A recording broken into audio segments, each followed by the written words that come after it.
자, 여러분 안녕하세요. 다솜 요양복지TV입니다. 자, 이 시간에는 제35강 요양보 기록 및 업무 보고 하도록 하겠습니다. 자, 요양보 기록 및 업무 보고. 요양보 기록의 목적 보겠습니다. 요양보 기록의 목적은 어떤 목적이 있는가? 질 높은 서비스를 제공하는 데 도움을 준다. 예, 질 높은 서비스를 제공하는 데 도움이 된다는 말은 뭘까요? 요양보 기록을 자세하게 할 경우 질 높은 서비스 제공할 수 있습니다. 뭐냐 그러면은 어르신은 어떤 욕구가 있고, 그 다음에 어르신은 음식을 어떤 걸 좋아하시고, 그 다음 매운 걸 싫어하시고, 또 혹은 나물을 좋아하고, 혹은 육류를 좋아하고, 혹은 채소를 좋아, 이런 것들을 기록하는 게 좋겠죠. 어떤 서비스를 제공할 때 어르신이 상당히 좋아하셨다, 그런 것들을 기록하는 거예요. 그것이 질 높은 서비스 제공하는 데 도움이 된다는 얘기입니다. 요양보호사의 활동을 입증할 수 있는 자료이다. 여러분이 활동했다는, 근무를 했다는 걸 뭘로 입증을 해요? 요양보호 기록으로 하는 거예요. 그래서 그걸 바로 급여 제공 기록지입니다. 급여 제공 기록지로 여러분 요양보호 기록을 급여 제공 기록지에 남기는 거예요. 그래서 여러분이 활동했다는 것을 나중에 입증할 수가 있어요. 그래서 이제 여러분들이 급여를 받을 수 있는 거예요. 자, 서비스 연속성을 유지한다. 이 말은 뭐예요? 서비스 연속성을 유지한다는 말은 여러분이 먼저 처음에 요양보호사 선생님 일하시다가 혹은 퇴직을 했어요. 사직을 했어. 그럼 다른 요양보호사 선생님 투입할 거 아니에요. 그러면 그 요양보호 기록을 보고 어르신의 상태를 확인할 수가 있어요. 그러니까 자연스럽게 서비스가 이어질 수 있잖아요. 그걸보다 서비스 연속성을 유지할 수 있다는 얘기예요. 그 다음에 시설장 및 관련 전문가의 중요한 정보 제공을 한다.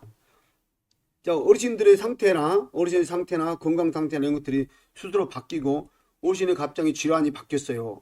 평소 그 당뇨가 없었는데 당뇨가 생겼어요. 이런 것들을 정보 제공할 수 있죠. 그 다음에 전문가한테 병원을 가게 되면 의료인들한테 어떻게 해요?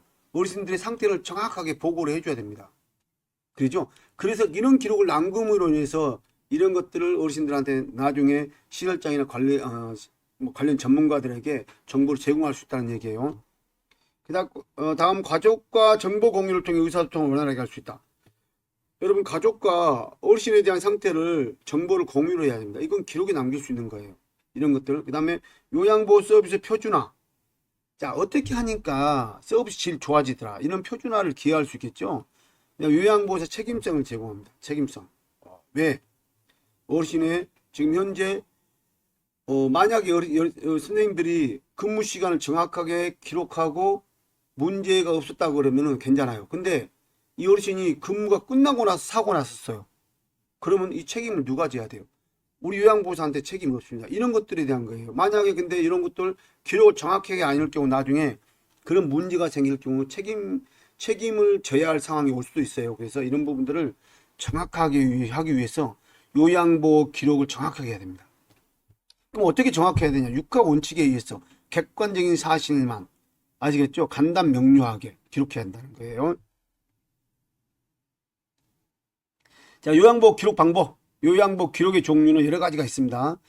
장교양 급여 제공 기록지가 있고, 상태 기록지가 있고요. 사고 보고서, 인수인계서, 이런 것들이 있습니다. 근데 자, 여러분, 장교양 급여 제공 기록지는 이것이 법정 서식입니다. 법정 서식은 안의 내용을 삭제해서는 안 됩니다. 하지만 안의 내용을 그대로 둔 상태에서 추가는 가능해요. 분명히 말씀드리면 안의 내용은 절대 삭제하면 안 됩니다. 이것이 장교양 급여 제공 기록지예요. 이것이 유일한 법정 서식입니다. 자, 대상자에게 제공한 서비스의 내용과 시간, 특이사항을 기록한다. 요 시간은요, 분단위로 기록합니다. 분단위 기록해요. 그 다음에 일이 끝나면은 장교양 요원의 서명도 해야 되고, 보호자 혹은 대상자의 서명도 해야 됩니다. 특이사항도 기록하고 그런 것들이에요. 자, 상태 기록지는 뭐냐 그러면은 여러분 그 어르신의 상태가 지금 상태가 어떤가를 기록하는 거예요. 근데 요것이 아주 그냥 일상적인 기록을 하는 거 아니에요. 어르신이 아침에 일어났다, 아침에 식사를 하셨다, 이런 기록하는 거 아닙니다. 아주 중요한 상태가 발생했을 때 문제가 변경이 됐을 때, 이럴 때 기록을 하는 거예요. 어르신이 갑자기 설사를 막았어요. 평소에 설사를 안 했는데 설사를 해가지고 어떻게 돼요? 설사를 했으면 여러분이 어떻게 됩니까? 거기에 대한 어르신은 몇 시에 설사를 하셨다. 그래가지고 화장실을 몇 번, 화장 2번 다녀가셨다. 혹은 그리고 나서 병원을 몇 시 몇 분에 병원을 외래 진료 받았다. 이런 것들을 기록하는 거예요. 자, 사고 보고서. 여러분 사고 보고서는 뭐예요? 구두 보고가 있고 서면 보고가 있고 그다음에 또 유선 보고가 있고 이런 거 다양한 것들이 있어요. 이것을 사고 보고라 그래요. 사고의 내용과 경과, 결과에 대해 정확히 기록한다. 하여튼 요양보호 기록은 육하 원칙에 의해서 객관적 사실, 간단 명료하고 정확히 기록한다. 아시겠죠? 자, 인수인계서는 뭐 인수인계서? 말 그대로 요양보호사 업무를 그만두거나 혹은 또 장기간 요양보호사가 외국 여행을 하거나 또 병원에 입원했을 때 이럴 때 새로 오신 분들한테 업무를 인수인계해야 될 거 아니에요. 그 내용이 바로 업무 인수인계서입니다. 자, 요양보호 기록의 원칙. 자, 이게 자주 나왔습니다. 자주 나왔어요. 있는 사실을 객관적으로 그대로 기록한다. 육하 원칙을 바탕으로 정확하게 기록한다고 했어요. 객관적인 사실입니다. 주관적인 사실이 아니에요. 그래서 여러분 화장실을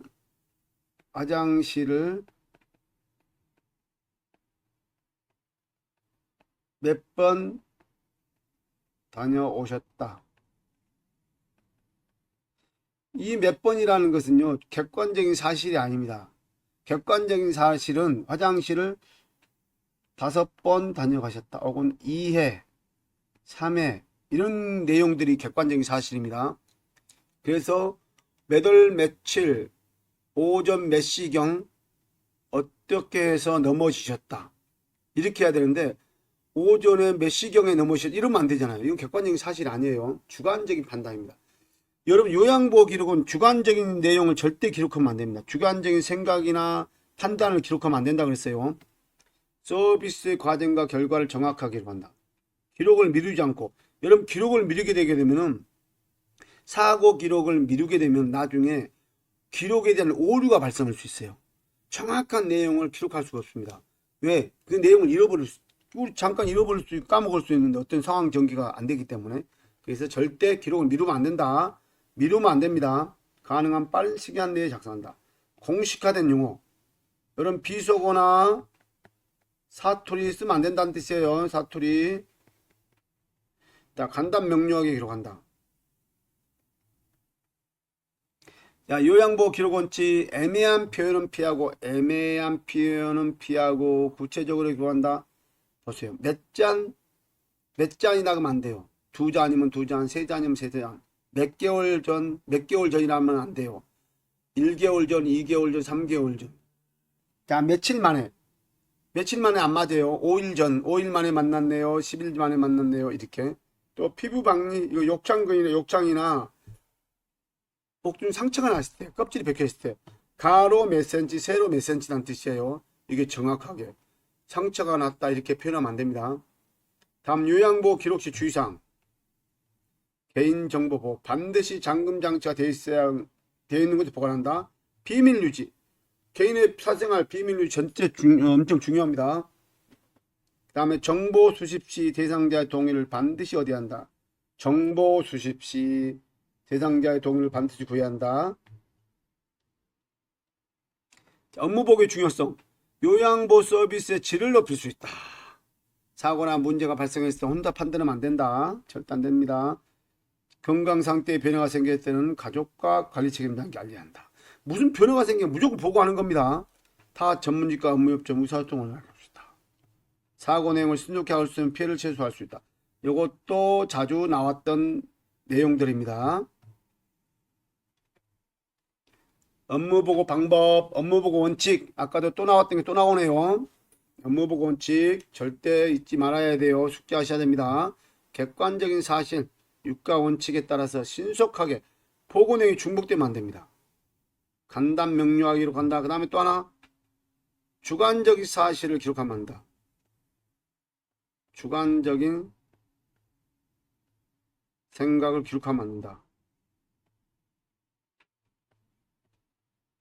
절단됩니다. 자, 업무보고 시기. 대상자의 상태의 변화가 있을 때. 자, 이것도 자주 나왔던 내용들이에요. 서비스를 추가하거나 변경했을 때, 새로운 정보를 파악했을 때, 새로운 업무 방법을 파악했을 때, 업무를 잘못 수행할 때, 사고가 발생할 때, 업무를 잘못했을 때 보고해야 되잖아요. 무슨 사고가 발생했을 거 아니에요. 자, 이거 잘 숙지하셔야 됩니다. 자, 업무보고 형식, 구두보고. 상황이 급하거나 사안이 가벼울 때 많이 사용하는 거. 여러분 상황이 응급상황이 발생하면 구두보고를 신속하게 먼저 합니다. 그러고 나서 조치를 하는 거예요. 그러고 나서 나중에 서면보고를 또 반드시 해야 됩니다. 자료를 보존할 필요가 있을 때 서면보고. 서면보고는 꼭 해야 돼요. 나중에. 전산망 보고. 실시간으로 확인 가능하겠죠. 문자로. 응급상황 시에는 구두보고 우선 요구한다. 알고 계셔야 돼요. 자, 사례 잘 보세요. 대상자의 상황과 제공되는 서비스 질에 대한 점검을 평가하여 대상자 욕구에 맞는 서비스를 제공하기 위한 회의다. 서비스 질을 지속적으로 관리한다. 정보 교환 과제 및 취업 목표를 공유하여 진로 분석 서비스를 제공한다. 요 사례하고요. 원래 같은 거 틈틈이 나왔어요. 사례 한번 쭉 읽어보세요.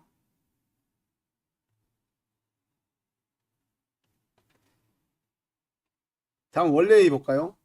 자, 원래는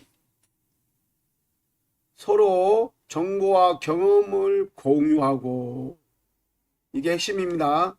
애로사항을 듣기 위해 개최한다. 이게 핵심이에요.